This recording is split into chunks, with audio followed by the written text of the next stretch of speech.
Here's another story that we have before we bring on Jordan. Just let me know when we do have it available.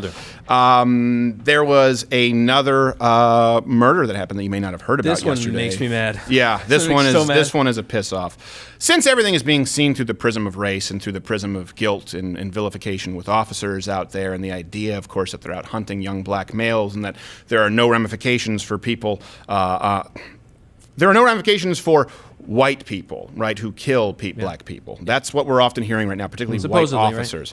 Right?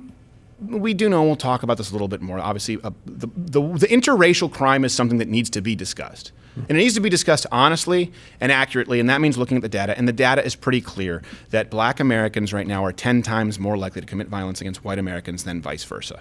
You just don't know the names of those victims. Well, here's another one that you may be surprised to learn about, and there's nothing graphic here, so I don't need to warn you, but I believe his name was it Canon Hinnant? Hinnant? How is the last name pronounced? It says it in the video. A 5-year-old in North Carolina who was shot riding his bike in his front yard, and then his neighbor, Darius Sessoms, shot this kid in the head. I believe we have a clip from the local news affiliate. 5-year-old Canon Hinnant loved to ride his bike and loved animals. His mother tells us he was always smiling and loved his family. Now the family is preparing for his funeral. Police say 25-year-old Darius Sessoms, a neighbor, shot the child, and it was not an accident. The reason is still unclear. Police believe the suspect took off in this black Toyota Corolla without a front bumper. Cannon's family was too distraught to talk on camera. They just hope the killer is brought to justice. So I want to be clear, the motive from the killer right now is still not necessarily entirely clear. There's a GoFundMe that was started by, I believe, a family member. Have we confirmed that? I think it is confirmed, who says that the boy did ride into this man's yard.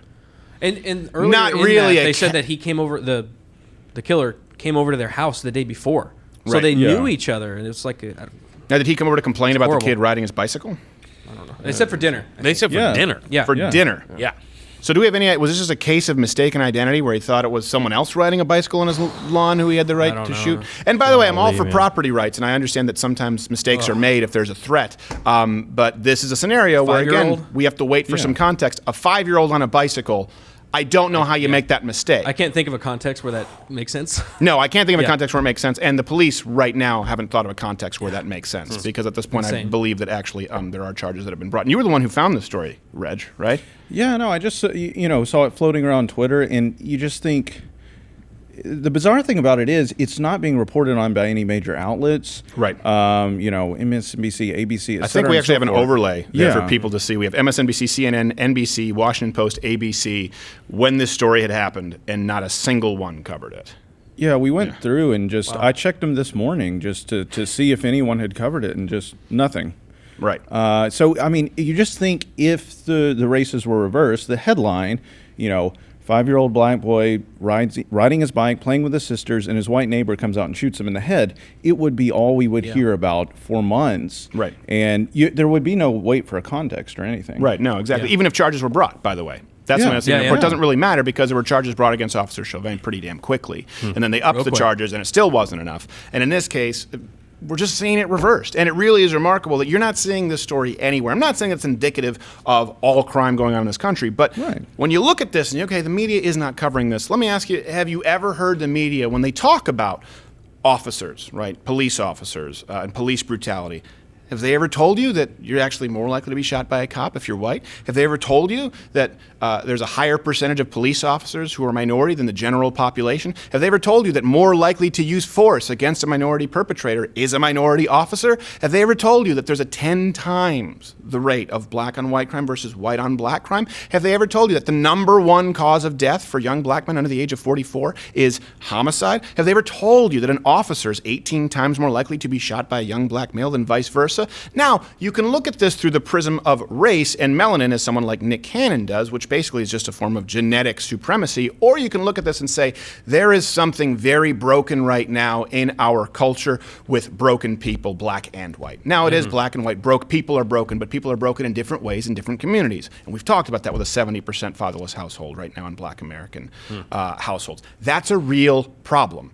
And it manifests itself in ways that unfortunately, there are real consequences, and we're not focusing on the real consequences because people are shouting the loudest. How do we know that they're shouting the loudest? Because they're robbing Tesla dealerships and burning down police precincts. It doesn't mean that what they are saying is right. Now, it doesn't mean that this story is something that should inspire you to go out and only care about this story. That's not what I'm saying at all. But what I am saying is this is a story that wasn't covered because of political expediency from the media, and statistically, you need to understand that this is far more likely than happening when the roles are reversed. But when the roles are reversed, that's all you hear about.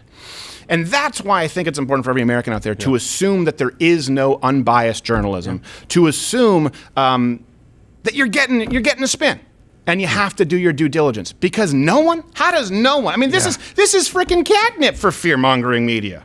Well, yeah, and I think that's the thing that's so disturbing is you think there's no argument that this isn't newsworthy. I mean, I have not heard any story like this in recent memory of a child being shot in their front yard, in front of their siblings. But and again, we don't know the motive. The guy could be schizophrenic. He could have mental problems or have some problem that has nothing to do with race. I certainly don't think it's I don't think it's racially motivated. I think it's a tragedy. It's just a tragedy that's not covered equally. But where the race comes in is that there was conversations apparently at these news outlets that said don't cover this because of the race, right? Like that's the only explanation, is that there were some conversations had at ABC, MSNBC, CNN, NBC, so on and so forth, that there was, for some reason, don't cover the story because it doesn't further our narrative. And I think there were similar conversations, or certainly it would seem that way if you run those searches in those same major outlets with our next guest in the story, of course, Officer David Dorn.